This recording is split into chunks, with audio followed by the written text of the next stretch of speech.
যমুনাৰ ঢৌ দেখি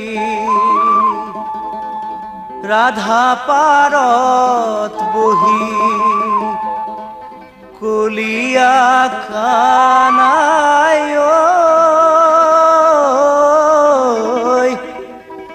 কাষে চপাই দিয়া না